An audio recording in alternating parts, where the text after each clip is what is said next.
Hey, everybody, welcome back to another podcast of Printing's Alive with me, your host, Warren Werbitt of You Know That Already. Today, we have a special guest. All my guests are special. Yes, it sounds redundant, but it's the truth. We have Paul Gardner of Nuance Inc. Welcome. Thanks, Warren. It's wonderful to be with you. I can't believe it's taken me this long to get in the queue. Well, you should have jumped in sooner. It's all on me. That's no big deal. We're all here. So actually, it's not often, but I have some groundbreaking news today. Not my news, of course, but Paul's news. So why don't you tell us what the news is? Well, after nearly 30 years as an AlphaGraphics franchise, we started out as AlphaGraphics Midvale and a couple other small cities. And 20 years ago, we combined into a single shop. So we're AlphaGraphics Sandy for 2 decades now. And we have just left the AlphaGraphics family and relaunched our company with a new brand and a new mission to help people understand what's possible with print. We are now Nuance Inc. Wow, what a great name, I think, for a change at a new time. Very So cool. yeah, we're playing off the vibe of ink in the world beyond print, right? The tattoo vibe, the big, bright, colorful world of print and everything that it does, and trying to help our customers understand that if you can reward a second look with your print, you've just more than doubled the value of what you spent. And that really runs contrary to the AlphaGraphics message of, hey, we're a cool little copy shop and you know us because we're everywhere. Yeah, no. So, well, I mean, listen, AlphaGraphics to me is really just a storefront copy shop, right? I think that's what they, That's maybe been they the have perception. Maybe they have some mailboxes too. I don't know if I'm supposed to ask, but I have to ask, what happened with AlphaGraphics that you're dropping them? Well, it's been a long journey and it's been an amazing ride. I've only been a part of it for the last 4 years. I joined Andy as director of operations. Andy Selko's the owner, second generation owner. And his dad, when he founded it, had never been in print. He'd worked for the corporate world, computers and graphics, but knew nothing about print. Went looking at franchises, hamburgers, sandwiches, car rental, what do I do? And AlphaGraphics had a really strong message for how we can help you go from not knowing print to mastering it and building a sustainable business. And they did that. They helped us grow across 15 or 20 years. But the last 10 years, we've been one of their larger shops in terms of revenue, one of their bigger shops in terms of the variety of things that we do and the number of people that we have. And we just weren't a good fit for each other anymore. What they were promoting and doing was still focused on the smaller shops. And our vision of how to brand ourselves and talk differently to customers about print didn't fit with being one of 240 some odd franchise shops around the country and around the world. We're unique. Well, I think they have more. I think they have more than that because they have they bought all those other they've got other association franchises, yes. Right? But so in essence, basically, you just outgrew them. Yep. And they left us, right? They didn't grow with us. We asked them to try and keep up, and it just didn't happen. Well, you know what? It's you just didn't fit their mold anymore. They weren't going to change the mold for you. No. And you couldn't sit in that mold. And okay, were they okay with this changeover? No, they're not happy about it. Obviously, we were a good source of revenue for them, but we got into a point where there just wasn't a way forward together. And as the franchise agreement was nearing the expiration, 2 years ago, well, it goes back really 3 or 4 years when I first joined Andy, and my job is to help him grow the company. Right. I at this point, I got rid of all the operational stuff. My thing is tomorrow, not today. It's help us grow. And looking at it, one of the first questions we asked each other is, what's AlphaGraphics doing to help us grow? And if you're serious enough to hire someone to help you grow, it's a question worth looking at deeply. And we did for a couple of years. And after about 2 years, we decided that's probably where we're headed and spent the last 18 months kind of preparing that direction. And it's been about a year now of really hard work to build a brand and build a point of view and have it be part of the company, not just a rebrand. Hey, we got a cute new name, right? We're talking to customers different already. So it's been fun already, and it's going to be way fun now that we can talk to everybody about it. So thanks for breaking the news to the world of print here on Printing's Alive podcast. Cool. Anyway, it's always nice actually to have something nice to say. And for me, I'm smiling because it's in 2023 to have a print owner expanding, changing, and looking forward, right? Can I ask how old he is? So Andy is significantly younger than I am. He's in his 40s. His dad Okay, retired good. about 7, 8 years ago, and Andy's been running the business since then.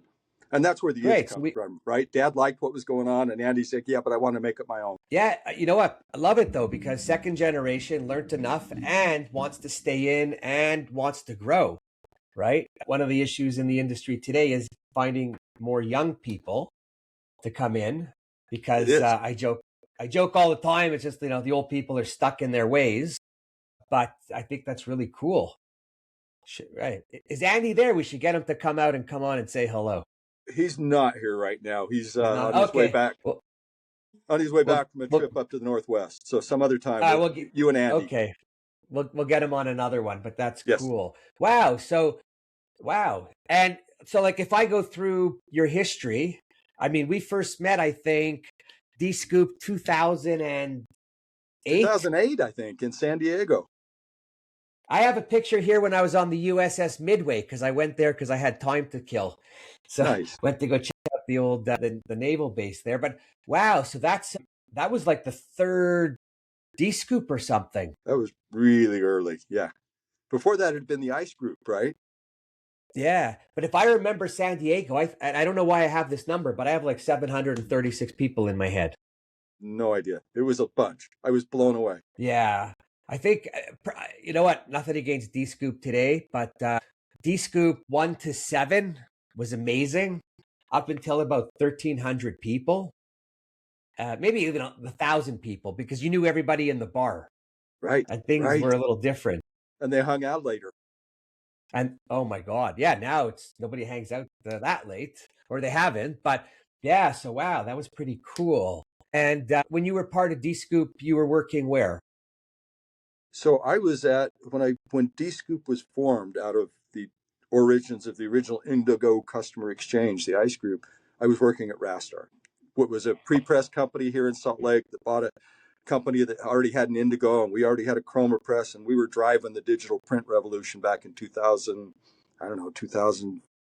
Well, 98's when I joined Rastar, and they already had the chroma press. So in 99, they bought the company that had an Indigo. And then they sold it to And Transcontinental in well, 2008 or 9.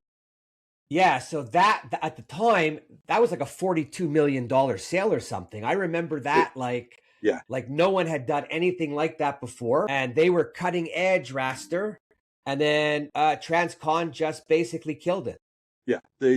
Well, the world melted down right as the transaction closed, right? The '08 financial meltdown. And so in Right. '09, they stopped spending money. They just stopped spending on everything. And we got notice that you got to lay off your creative team. We're not doing that. We're printers. We don't hire creatives and art directors and copywriters. And by that point, we had built literally a digital communication agency that was serving automotive manufacturers. One of them was Honda. I mean, and we got the notice in 2009 from Honda that said, "You're one of the best vendors we ever had. We're not spending money with you anymore." Bam. And then Transcon panicked and quit spending money with us.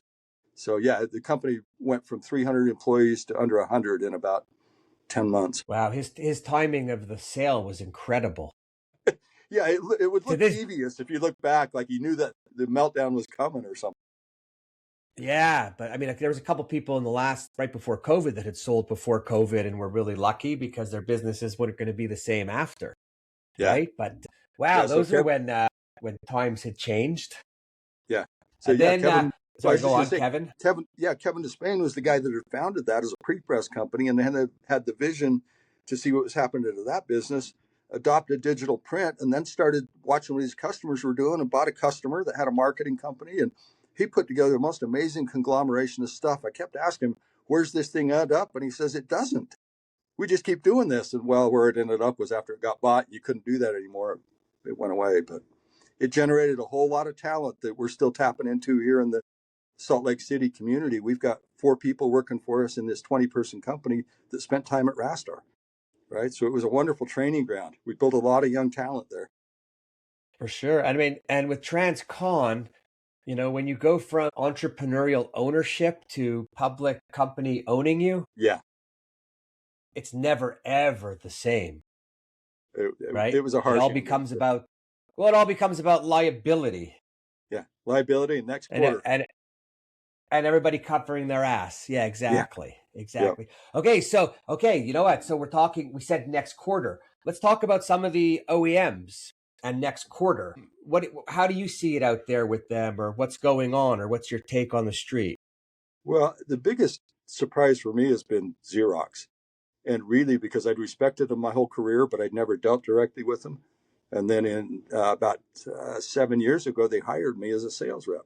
I bamboozled them, got through an interview, and managed to get lucky and sell something. And that was about 6 months before COVID hit. And I had a really great first 6 months with Xerox and another great 6 months with the first 6 months of COVID. So at the end of a year, they thought I knew what I was doing, and most of it was just luck. But had a great 3 year run. Their business started falling apart. The CEO unexpectedly died. The president retired early and moved to California with his boyfriend, and all new people in there. And they just, to my mind, they haven't had a direction since probably a year before they let me go. And I'm just heartbroken about that, because I love the Irides. I love some of the technology that they had, and the fact they no longer manufacture in the US just breaks my heart. But I haven't yet seen another manufacturer, one of their peers or competitors, take advantage of that gap.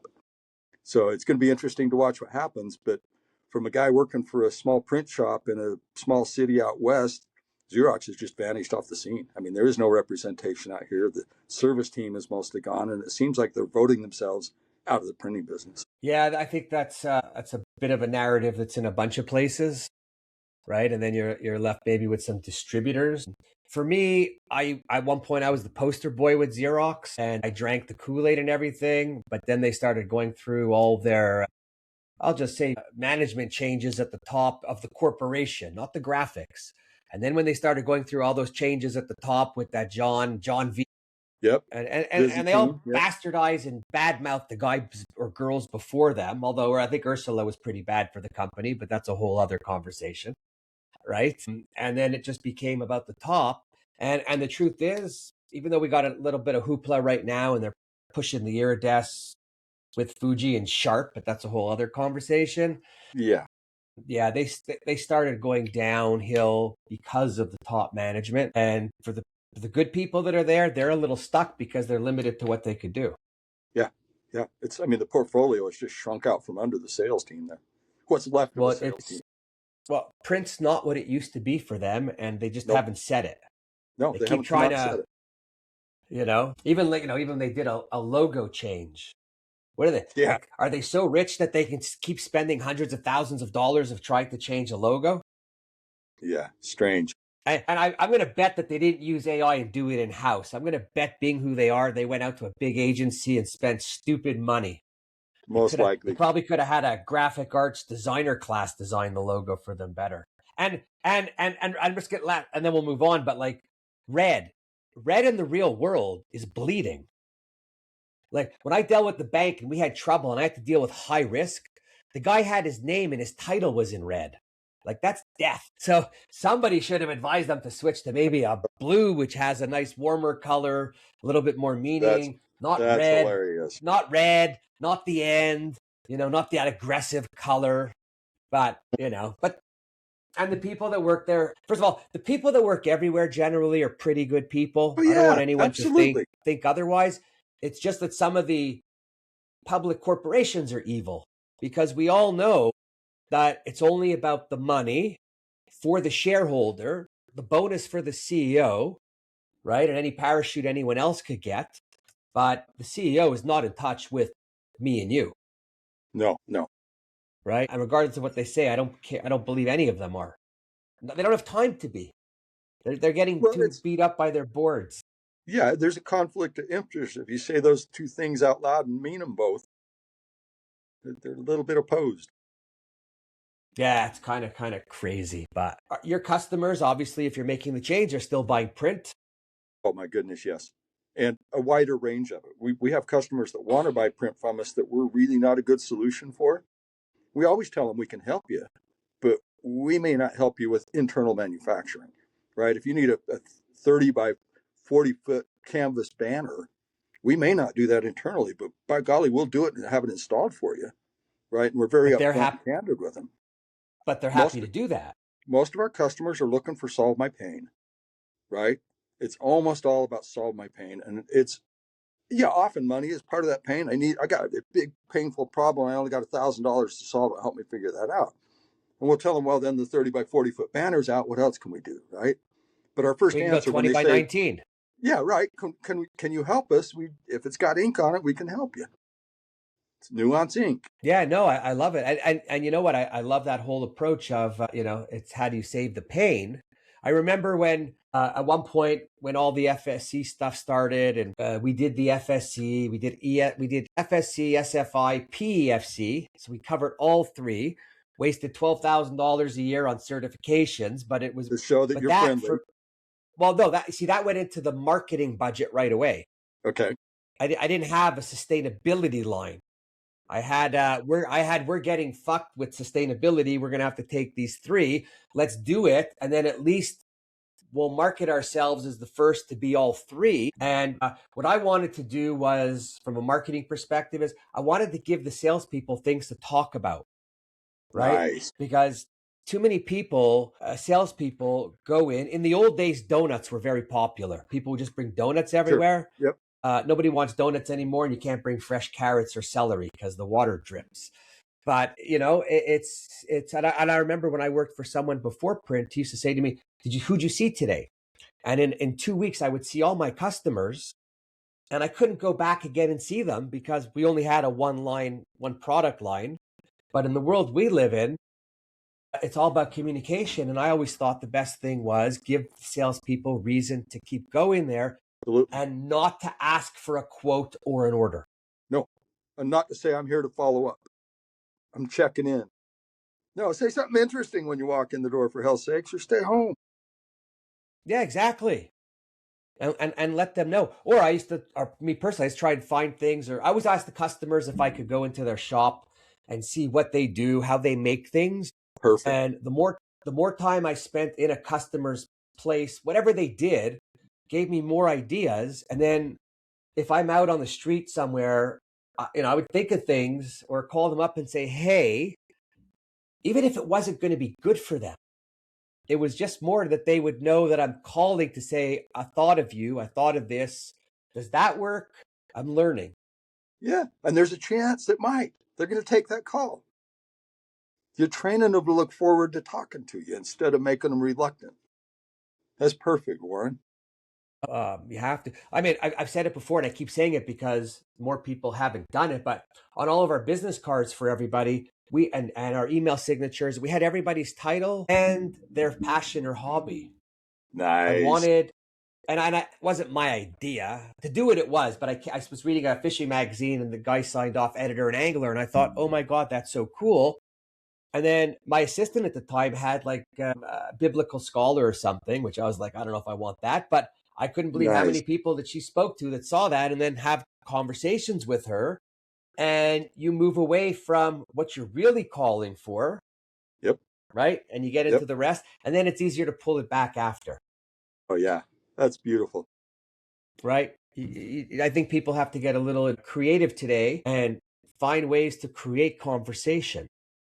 Well, and that's where, my original, when I got on LinkedIn, it's like somebody's like, you got to put a tagline on there. Be something interesting. Your job title is not a tagline. That's not interesting. And I don't know, it like popped into my head in a dream one night, or probably a drunken dream. I don't know. And the second most disrupted person in print. And somebody asked me before I started using it, I asked a few people, and most people's response was, well, why not the most disrupted person in print? I told him, because I know that's bullshit. There's no way, man. I know Warren. I know all these other people way more disruptive than me, but nobody's going to argue to be the second most anything. So I'm safe in claiming that title. It's available. It's for free. I'm going to take it.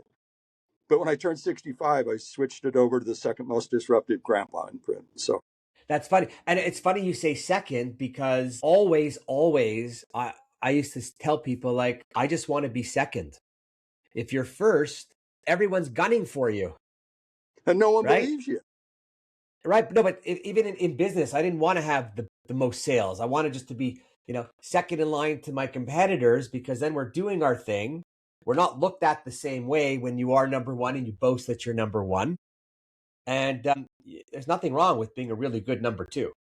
Oh, heavens no. No. Right. Most people that think they are, most businesses that think they are or claim they are not anyway. So right? True. The best this, the finest that, the most tastiest, whatever, right? It's mostly just BS.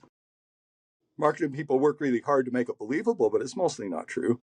And when you get to the absolute numbers, if you really are the biggest printer, if you really are billing 3 billion or 6 billion, that means you're taking a lot of crappy work that has no profit margin, right? You don't even have a chance to win on a bunch of that work before you take it. That's the only way you get to be most, is you say no to a bunch of stuff.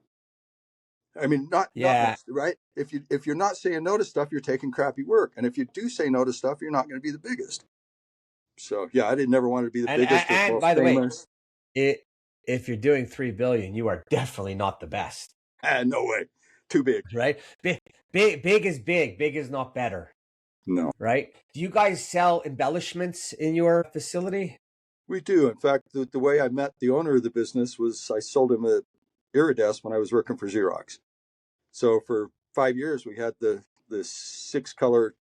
6-station Iridescent with 8 different colors: gold, silver, white, clear. I don't think we ever sold enough money to pay for a month's lease payment on those extra colors. We didn't get good at selling Sorry. the embellishments. But that Why? part of that's AlphaGraphics, right? If you're going into an AlphaGraphics, you're not looking for creativity. If you're coming into Nuance Inc, you probably are. So yeah, we're going to Interesting. relaunch that as well.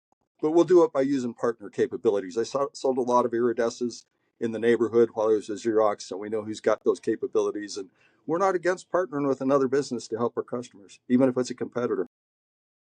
Well, so outsourcing is not a bad word. Outsourcing is actually a pretty good word because it could have benefits for both parties, right? Yes, The yes, party that owns the equipment, the party that is going to borrow the equipment. yep. You don't have to make the investment. And there's been a lot of preaching of that lately. I, as a print owner, and I don't hear a lot of people talking about it, I would highly recommend to anybody, go find people to outsource all your shit to, and don't buy a damn thing until you are ready. And if whoever you're using, have conversations with them to let them know you're coming to them. You probably won't be there forever. And it doesn't matter. I mean, I've had people, at one point, we put in a 56-inch press, which was Okay, pretty big, big. right? From an offset perspective, it was 18 inches raised off the ground. We could print anything from 2-point paper to 40-point substrate offset. 6 Wow, colors, 4 interdeck UV dryers. I mean, it was the shit, that's a right? monster. That's when I lost all my hair. But I used to bring in, and we had just moved into a new building and everything. I used to bring everybody in. I didn't care who they were, to show them what we were doing. So potential customers, all my competitors, and all my people in my place saying, why are you bringing them in? They're going to see what we do. And I said, okay, so what? Who cares if they see what we do? I encourage everyone out there to go try and do what we're doing. Perfect. Love it. Right? Either they're going to screw it up and we're going to keep it all, or they're going to figure out how to do some of it and they're going to keep the price up there, because to figure out how to do it'll kill you cost wise. Yep. Oh yeah. Well, and Right? that's so rare in print that people are willing to show and share. But that was the same message that Kevin Despain shared. I'm helping him grow operations at Rastar. I joined him. We were 23 people. It grew to 300. Right. I'm trying to keep up with this guy, and he's telling me, "Hey, I got these VIPs coming in from this other printing company. You got to show them everything." And we'd get to the server room, and he's like, "No, no, open the door, show them what's in there." It's like, so I asked him after one. I go, "Why are you showing everybody all this stuff? It's our secret sauce." He's like, "Paul, if they try and copy us, good for them. By the time they get to where we are right now, we won't be here anymore. It'll be fine." And it was. It worked. Over a And decade, it worked. looking is one thing. Right. Understanding the purpose of it is another, Yeah. And having the guts to right? hire the people, the expensive people to make it go, that's machines is hard. Sometimes the expensive people is even harder. It's like, but wait, my 20-year veteran pressman's not making that much money. Yeah, but this guy's a software developer. We need one of those. And right, there's the test. Are you willing to invest in the people, not just the equipment? Well, that's another problem within our industry. First of all, I want to say there's a lot of really good, amazing companies out there. Mm-hmm. And I'm going to make a list next time and just read off a bunch of them. They don't Like get read enough five, credit with it. Yeah. five But at the start of I each just say episode. they don't get enough credit, because we're always talking about the ones that aren't doing as good. Why are we talking about the ones that aren't doing as good? Because we want them to do better, to elevate what our industry Yeah, does. yeah.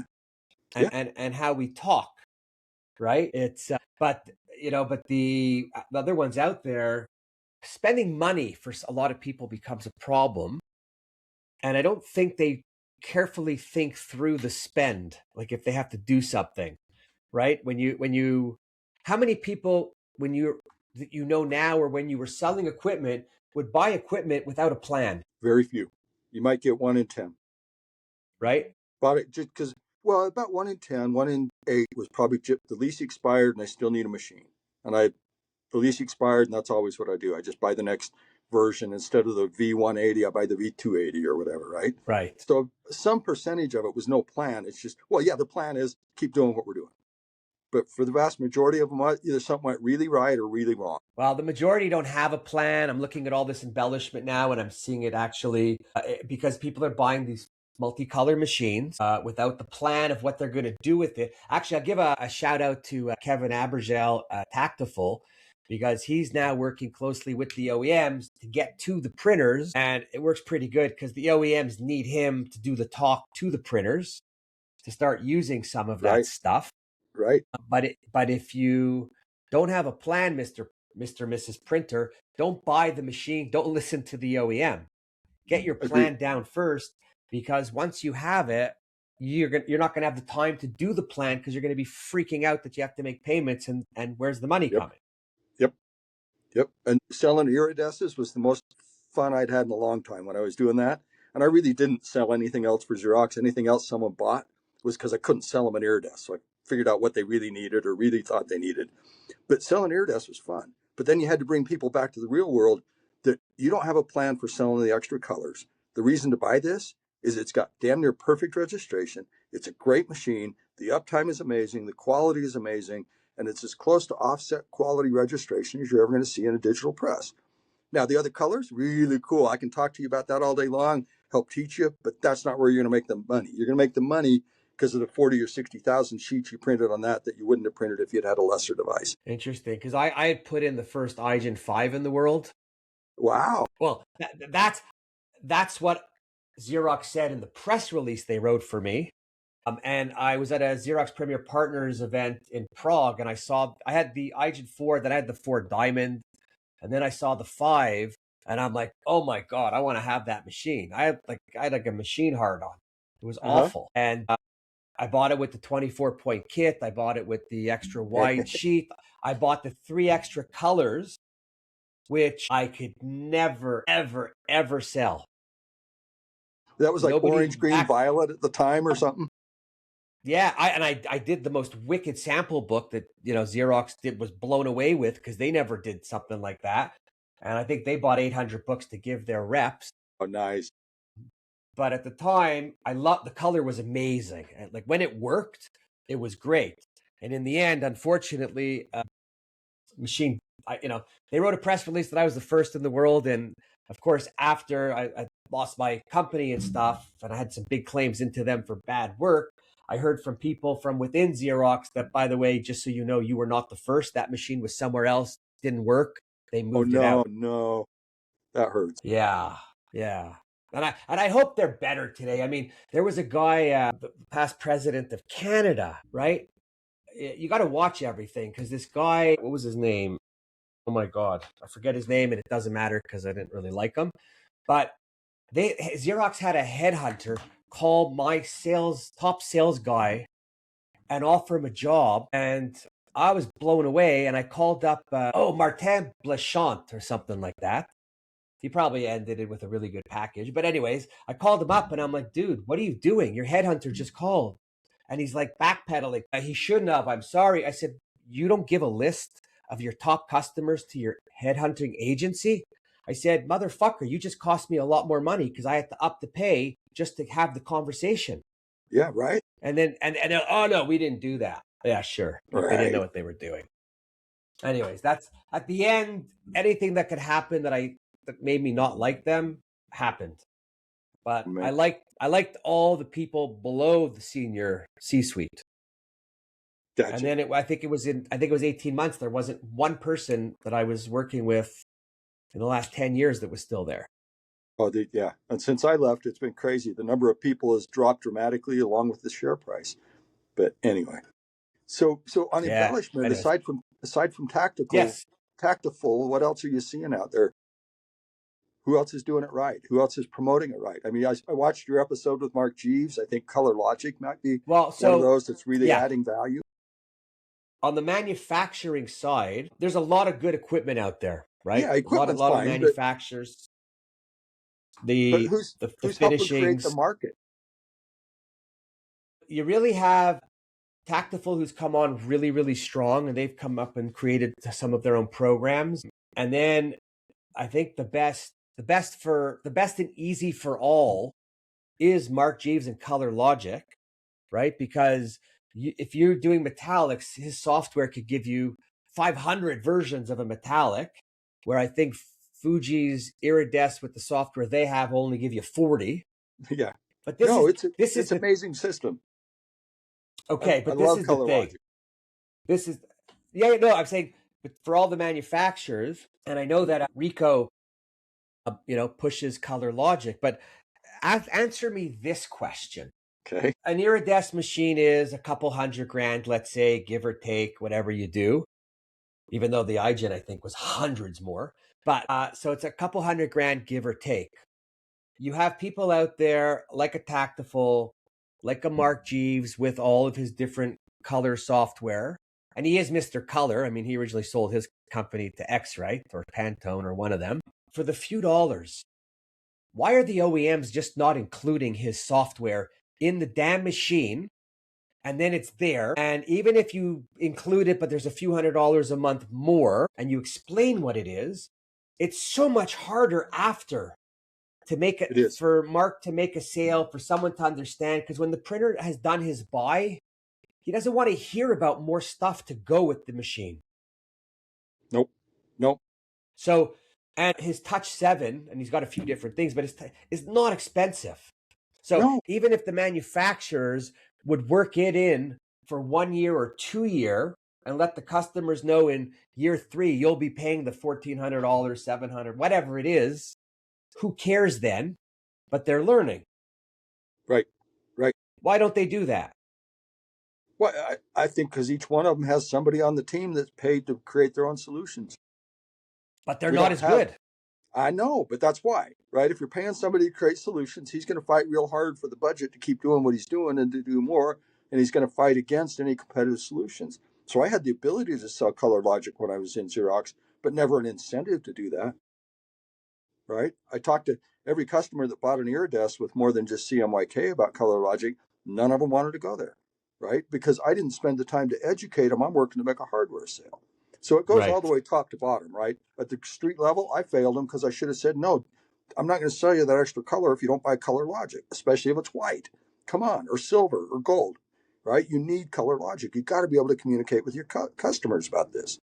So my solution to it, I don't know all the whys. My solution is EFI should buy Color Logic and bake it into the Interesting. EFI front end, And or at least Color buy Logic, a I big mean, broad license to put it on their devices. yeah, I mean, even in the packaging world, I mean, Color Logic is selling direct to the Colgates or the Procter and Gambles, and he's working at that level, and now all the smaller guys with the machines and the embellishment and talk about brands. Like, brands has become a common word for anybody with a name, right? To me, the brand used to be Gucci, Crest, Colgate Coke, toothpaste. yeah, Like, they had substance. But he's already doing that and selling it. And you would think that the OEMs that are at the level, digital level, would be looking up to see what comes down, because now they talk about, putting things on the shelf with embellishment because it walks off the shelf quicker, which maybe, I don't know. I don't know where everybody gets their numbers. So it could be true, maybe, yeah, but you maybe, can't do the digital embellishment for volume. Doesn't make sense. But I think everybody should be including Color Logic, and or at the very least also Tactful. Tactful's got a great program where they're going into the printer, and I think it's 8 weeks, and they talk. Each week is broken down into something else. Could be, nice. the machine sustainability. It could be marketing. What's your marketing plan? How do you make a marketing plan? Your business plan, and that's really good. I just think that there's a lot of companies that don't follow through after on their own Yep, at the print level. absolutely. Absolutely. And part of that is, I mean, I worked for a time for a large web printer here in Salt Lake City that's since sold off the web part of the business and is got a prosperous digital business that they're growing. And when I talked to the owner of the company, he described that, I got a couple of problems here. One is that I know my business has an expiration date on it. Speaking of the offset business, because that was 99% of the revenue a decade ago. And he says, the other two problems I got is I know it's getting closer every day and I don't know when it's going to be here, but I have an expiration date. And talking to the sales reps about that message scared the hell out of them. And talking to the sales reps about selling digital. So I was hired, help grow the digital side of the business. And the message I got back universally from the sales reps that have typically been in their job 10 or 15 or 20 years, selling web offset, super high volume, super low margin, was no, I can't sell that digital stuff because you guys are just still figuring that out. You don't know what you're doing. And if I get my customer to do a digital job and it goes wrong, I'm going to lose the offset business too. So it's too scary, not going to do that. And it came down, finally, the company had to start firing the old offset sales guys to get the point across that the future of the business is digital. So that's a challenge, right? Embellishment is sort of the same thing. If you go invest that kind of money in embellishment without having your sales team on board, you got a similar challenge. And that's not a battle most businesses are prepared to fight, nor would want to, right? So don't put yourself in that spot. Learn first, grow first, outsource first, get strong at it, and then invest in equipment. Listen, it's too expensive to keep investing. Yeah, because right? that's with you for It's just 5 years, right? If it ain't paying for itself day one, at least. that hole keeps getting deeper every month, every check. Well, what's even worse is if you have some of that equipment and you fall on tough times and you can't necessarily make all your payments, the OEMs will work with you because A, they don't want to take it back if they don't have to, right? And B, Right. they'll redo the agreement with you. But what most people don't understand is when they get that agreement redone, if they read the fine line, they have no rights anymore. No. Right? No. It's just a crappy you can't service claim agreement. you can't claim anything. You can't talk about anything. Right? Yeah. Fortunately, I've never By the been way, through that as a customer. So yeah, it sucks. But anybody listening, I would encourage you, any agreement you get before you buy the original, if you're fixing something after, put it through chat, prompt it properly to give you the good, the bad, and the ugly about it so that you could read it. Your lawyer is not going to read it the same way that chat's going to read it and give you the same information, nor is your accountant. And I'm not knocking lawyers or accountants, but they've just been put on notice with AI. Yep. For detail and stuff. And you've talked about it earlier. Read every word. Why would you ever sign something you don't read? And if you don't understand it, get help from somebody on your team or your professional service group, right? Ask, what does that really mean? What does that phrase really mean? It sounds like gobbledygook. Well, it just might be gobbledygook that's going to bite you in the ass. Yeah, the other thing that's really important, and it can't be said enough is, and again, no disrespect to your salespeople at the OEMs are not your friend. No. When you get into a situation, they're going to follow the contract, and it doesn't matter who you know, who came to your house, and who is the godfather of your children. Nope. Right? And You're done. Yep. And chances are the guy that sold you or the gal that sold you the machine didn't read the contract either, and they're not going to be able to help because they don't know what it says. Yeah. And I know that because I hit rock bottom with everybody, and all they're thinking about is, what are we going to do for us? They don't care about you. Yeah, damage mitigation. Yeah. Right. I want to just, because you worked at a few of the OEM guys, how much room do they have to negotiate when they're negotiating? Depends on the quarter. Depends on the quarter. Oh my God. Love that answer. And the reason I ask is when we put the iGen 5 in and we had our deal and everything, 5 days before the date it was supposed to be up and running, they came and threw $25,000 at me to ensure that we got that first printed sheet off by midnight. Yeah. Oh, yeah. Right? Me first. Yep. So anybody listening, look at everybody's quarter, know when you're doing it, try and time your installation to the last day of the quarter that they need those numbers because they look for every penny they can, and you'll get more. And there's different, at least with the companies I worked with, different incentives available to the sales reps in different quarters too. It was always quarter based, but a sale in one quarter might be worth only half as much to a salesperson as that identical sale, same price, same machine is 2 weeks later in a new quarter. Incentives change, and how salespeople work changes when their compensation changes. So that makes it even more difficult to know where you stand. And unlike Walmart, you can't go back for that price check a week No, later and no, they'll give you the guarantee of low price, no, no. right?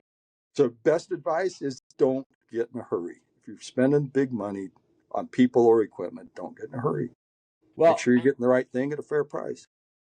don't let them pressure you, Yeah, that too. right? Because the That's pressure always seemed silly to me, but no, but there is a pressure. The other thing is, if you're like me, get someone next to you on your team that doesn't get so excited by stuff, right? Because when you get excited, listen, I bought a $5 million UV offset press and love my KBA, but in retrospect, there's a few things I probably could have done a little better to get a better negotiation done.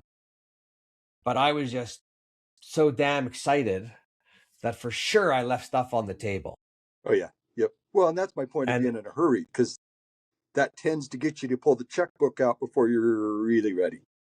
That and late nights at the correct. bar at Dscoop events, but yeah, watch the circumstances. We did do one deal Well, with don't, HP in a bar late at night, and where we're somewhere in Florida at a Dscoop event. It was a great deal for us, but it equally could have turned out not to be, because we didn't read anything. We did numbers on the yeah, back of a napkin, and it was totally nuts, and it worked out, but don't ever do that. I don't, honestly, I don't think you ever win with any of them, even though you think you do. Oh, sometimes they make a mistake. Yeah, but it's not often. No. And they've got ways to fix the mistake and get it back, right? Oh, yeah. When Yeah, something, that's and the it doesn't fine matter print. what you're buying, just or who you're buying from, just be cautious, and just pretend it's the house that you're buying, because everyone's very cautious when it comes to buying their homes, There you go. right? In large format, speaking of embellishments, what kind of equipment are you using in large format? We've got a EFI Pro 16 UV. It's one of those hybrid, right? Works really, really good on most things, but not good on super heavy materials. I mean, super like 2-inch thick Lexan or something Right. is a problem. It's just too much weight for that little belt. Other than that, it's like 6 years old and we love it. How much 2-inch stuff do you actually print? We don't. We find that Okay. out. I remember when we were buying one of our flatbeds and they're like, you could print a 2-inch door. And I'm like, well, we're in the printing business. We're not in the door business. Right, right. We have a Right. customer that would And by like the us to way, do that. But no, but before I print the door, I'm going to print the graphics to go on the door. right. Print it on foil, wrap the door, do something cool, right? I remember we were in our large format area, we wrapped every door. And we Nice. did, like, I remember I had a friend, actually we had a 90-foot wall that we did a mural. I had a friend that went to Africa and I said, take a picture for me of us, like the safari, out there with the animals in the safari. And like he went, and the people that we would walk in, and this was in 2007. So we were doing things people weren't doing then. And just decorating your walls, the amount of wall graphics you would sell after from people coming in and walking around. Way cool. You have to have everything up and about in a very nice, elegant way what you do. We're Right? beginning to do that. Just barely starting to do that. Show off what we do in the places we live. I was in a print company not long ago. I kid you not. They had samples on their sample shelf from like 1998, 2006 books, like catalogs. And I'm like, and not just one, 4 of them. And I'm like, guys, you weren't checking the job just now. Like, who's in charge of getting rid of it? No, you should never dust the product on your sample shelf. Toss it out, dust the shelf, put new things up. Come on, man. Show off. Yeah, it's crazy. So I was going to say large format. I saw and spoke with Eric from Swiss Q Print. They have large format where you're able to do some embellishments on, which are pretty wicked. But actually, when I was talking to him, this as a print owner, this is what was the best. Talking about his machine, and he says to me, or I asked, they don't sell service contracts on their machine. I said, why? He goes, because you don't need it. Perfect. Yeah, we're a little more upfront, but our customers are not calling us for service ever. Perfect. That's awesome. And I'm like, maybe every other OEM could learn, but I think the OEMs have figured out how to make the service contract align on their P. Yeah, Yeah. Oh, absolutely. At least the ones I'm familiar with. But right? So if anybody in the OEM side's listening, you went from 1 year to 2 year warranty in some cases. Now it's time to stop selling those service contracts that people don't need. Listen, yeah, and I that's something remember, sorry, go on. That's something. well, I should say that's something that's frustrated me ever since I lived through. I started in print in 1985 was my first job as a CSR in print. So at that point, digital wasn't even a thing yet. Service contracts on a machine wasn't a thing. I mean, it's crazy how that became. It proliferated to folders and cutters and every damn other piece of equipment. I mean, pull our cutter, you kidding me? We're running a 20-year-old cutter and nobody's professionally looked at that. A service person hasn't looked at that in the 6 years that we've owned it, right? Right. So yeah, I miss How those crazy is days. that? I miss those. It's Yeah, oh my God. But yes, no service contract would be a wonderful thing. I was going to say, I remember when I think it was LCR TVs came out or something, and I bought a 45-inch TV. Maybe it was a Sony, and I think the TV was $4,000, and they clipped me for an extended warranty for maybe $800. Woo. And it's the first new. Anyways, I had an issue with the TV, and literally the second to last day before the warranty expired, and I call them, and it's the only thing not under warranty, the tube. So TVs, washer dryers, and printing equipment, we don't need that stuff. That's Especially when there's wild. not real moving parts. That's what I mean. Some stuff, toner machines, service contract to me makes sense, right? And most of what I've seen on those, we run a couple of Ricoh cut sheet devices right now. Very reasonable service price. We got rid of our last Indigo because it was an outrageous service price. So So you had Indigo before? Tell me yeah, about your Indigo. we had a 5600, but when it was at about 8 years old, the service contract had exceeded the price of the original lease. Amazing. Yeah. Amazing. Yeah, I So mean, HP, that's a whole other story. They got their click charges. They got a maintenance thing. Another thing, if you use enough clicks, they'll wipe out the maintenance thing. If you're down because of them and you don't get your clicks, that's your problem. yep, yep. Like they do some nice stuff. They have great people working for them. I'm impartial to them, also because they're an Israeli company, Israeli Yeah. technology. But the company as a whole is not like it used to be. Gotcha. Well, and for me, it's Not at been all. even in the early days of Indigo, it was still a love-hate relationship, right? It was a relief when HP bought Indigo that there was going to be a deeper level of support and engineering, and that proved to be true. But then all the other bureaucratic stuff that came with it was frustrating. But today we don't have an Indigo anymore, and I don't see HP looking at we're about a $4 million a year shop. They don't see us as their customer anymore. They're missing the boat. They don't have a product for us anymore. If they ever get one again with similar technology, I'd look again. But at this point, we've got the HP latex. We love that. We replaced a Ricoh latex that was challenging with the HP, and we love it. And we don't have a service contract on that, but we've got a dealer that takes care of it if something does go wrong very affordably. So love-hate relationship with HP. It was funny actually because we were Indigo customers, and I was looking at large format, and I had to go to a dealer, Yep, we and did I'm too. like, you know what?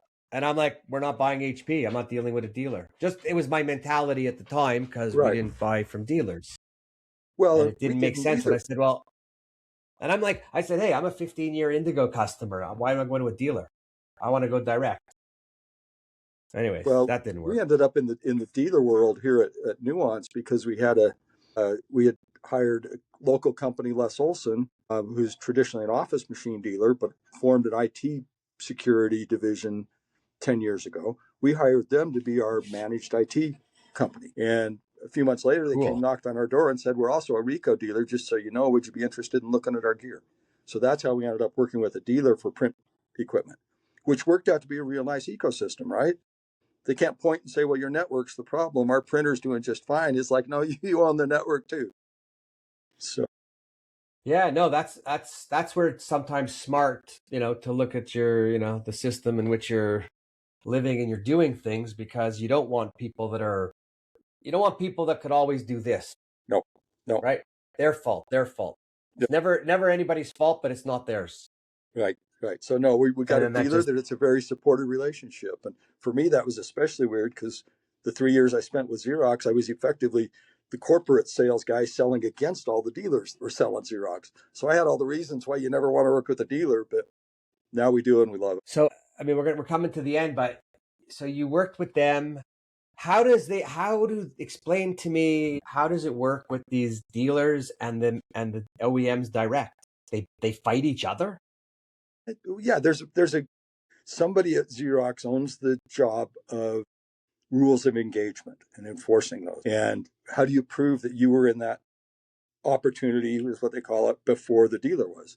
So if the dealer was already in there calling on them and already presented a proposal to a customer, me as the factory rep, I'm out. Boom. That was deconflicting it, right?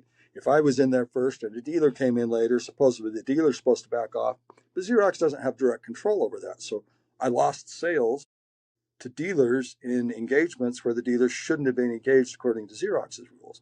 So it's a weird deal.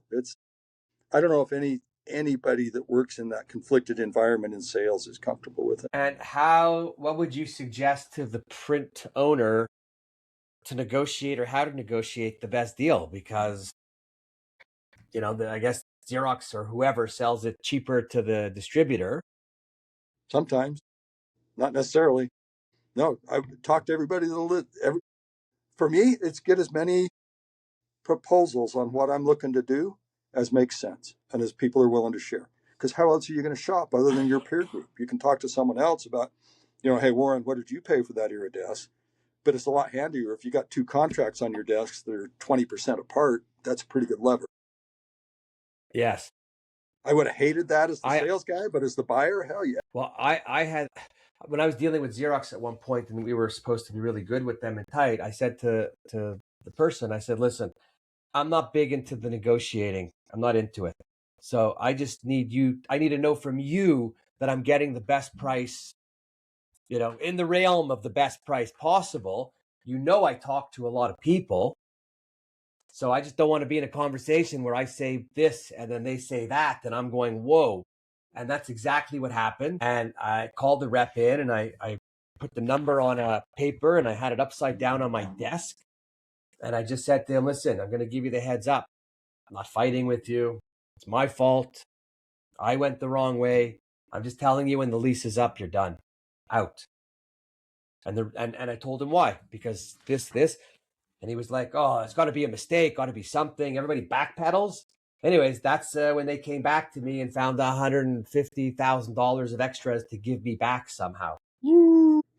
And then I stayed on a little longer because I'm not an idiot. Right. I wasn't ready to change. Right. But you have to watch everything. Yep. And as a buyer, you got to use every source of information you can. And the more money is at stake, the more time you need to spend doing that due diligence, right?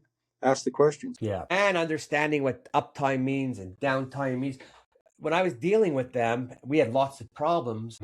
They came to me and they said, listen, you're saying you have all these problems, but you're still performing better than the rest of the country. And I go, I don't give a fuck about the rest of the country. And I realized then that's how they do things. They compare what goes on, and they base their decisions based.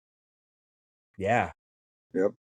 I'm like, I don't want to hear. Listen, when I was at home, when I was little, and you're probably the same, your parents would say something. You say, well, Mark down the road, he's doing this. And your parents would say, we don't give a shit what Mark down the road is doing. You get into your room right now because you're doing that.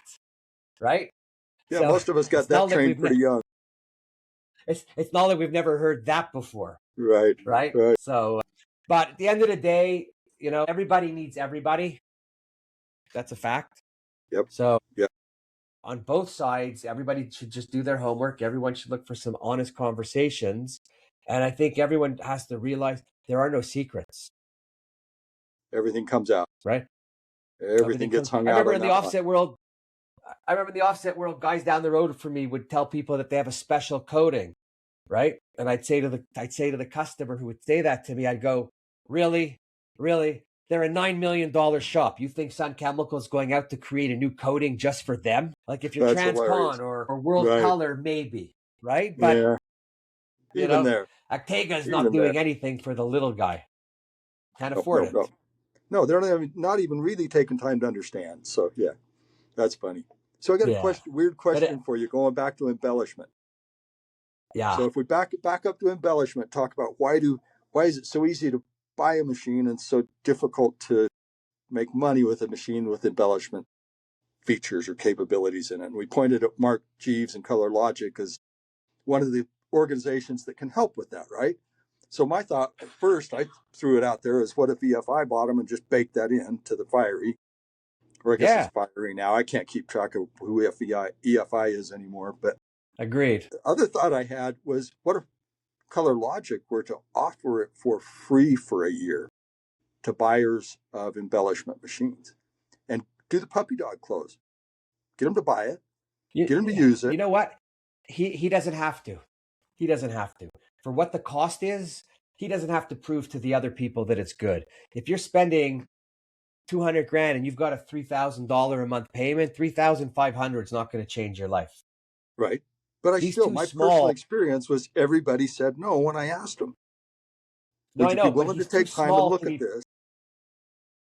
He's too small to play that game, I think. I think the OEMs should be buying it from him and putting it in and giving the customer a complete package. Not, we're going to give you this, but you could do this, this, and this, and this. Okay. Right? Like there's nothing worse when I go out to buy a car and I don't want to see the car that's one level up because I just don't want to see it. Because I don't want it because it's the expense, whatever. And every single time I see it, I'm in trouble. I take it. Right? All right. I get it. But the OEMs, listen, the OEMs are playing with hundreds of thousands of dollars. The Tactifuls and the Logics, Color Logics, are playing with a few $100s a month. They don't need to be beat up like that. The OEM should take it. Well, I remember at one point saying it to one of the OEMs. They said, well, we can't because then it affects the closing of the deal and the getting paid because of, and I'm like, oh, shut up. Like, just buy it from him, put it in the machine, sell the machine, and that's what it is. The person makes the payments. Like, what are you making things so complicated for? Right. Well, and the OEMs could do it real simple too. We'll pay for the first year. It's part of the program. We pay for the first year. Right. If you like it, you got to pick up year 2 and beyond. If you don't like it, it doesn't cost you anything. But we paid you for year 1. Like Indigo used to give away Dscoop membership for a year or something, right? Buy an Indigo, get Dscoop membership. But now they don't give shit. No, that changed. Anyway. Right? No, but you know what? The 1 year for free or however is perfect. And then, the other thing is with all the embellishments, what I used to hear, and I don't know if it's changed in the last 12 months, but the OEMs weren't paying their reps anything on the extra embellishments being used. So they didn't have any incentive to want to go and sell it. So then I'm sitting here going, okay, so you got this, you don't want to sell it because you don't make enough money, but you already make a lot of money doing what you're doing, but you're going to fuck your customer over because that's what you're doing at the end of the day. Well, yeah, if you sell them a device that does embellishment and you don't at least tell them about Color Logic, yeah, you failed. No, but even actually, yeah, the reps should be helping the customer in everything they know about the embellishment to make it better. And in fairness, I think, July 2026, it's happening slowly. Slowly. It is. Slowly. And the other thing is, I hate to say it, but like just as printers, we're not exactly all the smartest and sharpest tools in the shed. No, we're folks. We're normal folks. Right? I mean, I was okay, but you were okay. But, we got a whole bunch that are not so okay. No, I'm the high school dropout the only way I graduated high school was I was dating a girl that was working to graduate on time, and I'd been out of school for working for a year, and she convinced me to go back to night school with her. So I followed her around long enough to graduate from high school. No, life is and you weren't there to learn anything. You were there for other reasons. No, but I'd have been I was a high school dropout and later a high school grad, but I only ever went to college for fun too. I never went serious, never graduated. So no, I'm just ordinary folks, but that's the cool thing about print is it makes sense. If you stop and you think about it, there's a lot of common sense and a lot of logic in the world of print. And sadly, a whole bunch of that gets ignored when the opportunity of print comes into the reality of the real world. People buy stuff for certain reasons. The real reality is, and we don't do a very good job of promoting it, without print, the world does not exist. There's nothing No, happening. not the world we There's know. there's no ambulances. There's no emergency room. There's no drugs because there's no instructions. There's no And you're grocery going to burn stores. everything in the oven because you won't have anything to put in the oven because there'll be no boxes to put the stuff in. And everyone around me says, "Oh, print, print, print." I said, "Really? Look around you. You wake up in the morning, your toothpaste is printed, your perfumes, your whatever cosmetics are printed, your food comes in packaging. The key components in your phone or your computer are printed, right? The circuit boards, PCBs, printed circuit. Hello, the whole damn world runs on print. Listen, It's I bought everywhere. Flyline, and on the Flyline they have 9-weight bonefish printed right on a little thin. How'd they do that? So it's pretty cool, pretty cool. It Okay, is we're coming to the end. So anyway, we're coming to the end. So I'm gonna say this: no matter what, all the ups and downs, all the knocking, all the talking, all the good, the bad, the ugly, print's still the best fucking industry in the world. And you got to love it. There, listen, it's my print language. So go buy a t-shirt, wear it proudly, say it loudly. We are the industry of communication. End of story. Indeed. Right? Anything you'd like to end with? No, I just one comment. I think we talked early for just a moment about attracting young people, and that's been a real strong focus for me here. I mean, I just turned old folks official age, right? And we've got 4 or 5 guys that are pretty damn old here, and we've got 4 people that are under 30. A couple of them are just barely over 20. And so, we see that as a really valuable thing. And my message to people when I interview them, when I'm recruiting, when I'm deciding who to hire, I watch for who this resonates with. Today is the best time in history to be a printer, without a doubt, right? It is the most exciting place you could possibly spend a career. And I'll defend that to the end. And if you can convey that passion, that excitement to people, it makes it a whole lot easier to bring young people into our world. Oh, it's great. And a message to some of the older people out in shops and wherever they are is, take a young person under your belt, do a little mentoring, try and explain, make them feel good. Like just, don't just give them the old school stuff. This is how we do it. Talk to them, right? Because everybody's got a lot of knowledge and we don't want to lose the knowledge. So cool. So we're gonna end on mentor someone beside you and try to help educate everyone you can. That's how the show ends today. Paul, honor and a pleasure to have you on. I thank you.